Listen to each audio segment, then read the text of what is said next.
Теректі ауданы Госприм станция жалпы орта білім беретін мектебінің 8-ші сынып оқушысы Жасинова Макка. Ұлы жеңіс үшін, отанымыздың бостандығы мен тәуелсіздігі үшін күрескен ерлер бейнесін ел жадынан өшірмеу біздің ортақ парызымыз. Жас ұрпақ ата-бабаларымыздың даңқты жолын тегіс біліп, келешекке жеткізе білу керек. Осындай биік мұратпен жас ұрпақтың отаншылдық сезімін қалыптастыру, оларға ата-бабаларымыздың ерлік мұрасын табыс ету мақсатында аталмыш парақтар шығарылып отыр. Жарқын беттерде мына соғыс ардагерлеріміз орын алды. Баймұхамбет Сатай, Победимов Сергей, Сагинов Бакон, Махметов Қапиз, Ушанов Мендіғали, Садықов Нұрыш, Сапаралиев Берқайыр және Сұлтанов Қажеттер. Ушанов Мендіғали 1900 жылы бұрынғы Сталин колхозында, қазіргі Батыс Қазақстан облысы Теректі ауданының Айдиев ауылында дүниеге келген. Жастайынан зерек, өзіне тапсырылған жұмысты жауапкершілікпен атқара білген. Орта шаруаның баласы болған, азын-аулақ мал ұстаған, мал шаруашылық жұмыстармен айналысқан. Механизаторлық училище бітіріп, ауылда тракторшы болып қызмет атқарған, жер жыртқан.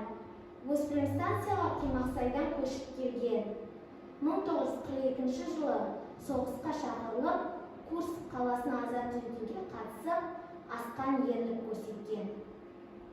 Жанұя альбомынан жолдасымен атаның төлқұжаттары, алған марапаттары. Сапаралиев Берқайыр 1919 жылы 1 қаңтарда дүниеге келді. 1939 жылы армияға шақырылған. 1941 жылы 2 Украина фронтында Болгария, Румыния қалаларында соғысқа қатысқан.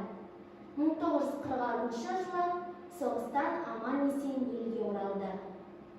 Атаның соғыстан кейінгі жылдарда алған марапаттары. Еңбектегі жетістіктері үшін алған марапаттары.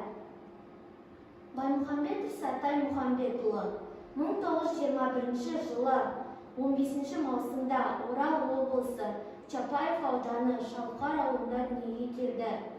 Білімі бастауыш. 1939 жылы Орал облыстық газ конюшняға атбегі ретінде алынады. 1943 жылы соғысқа аттанады. Соғысқа Берлинге дейін барған.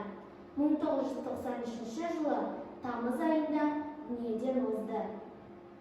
Сагинов Бакон Әділгерейұлы 15 мамыр 1915 жылы Орал облысы Чапаев ауданы Шалқар ауылында дүниеге келді. Білімі бастауыш.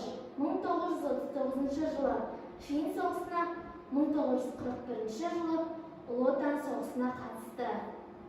Ленинград блокадасына, Сталинград шайқасында болып, Праганы құтқаруға үлес қосқан адам. Соғыстан кейін Рептехта Шалқар жерінде еңбек етті. 1950 жылы Теректі ауданы Красная школа ауылына қоныс аударып, баншик жұмысына алынды. 1953 жылы Госприм станцияға көшіп келді.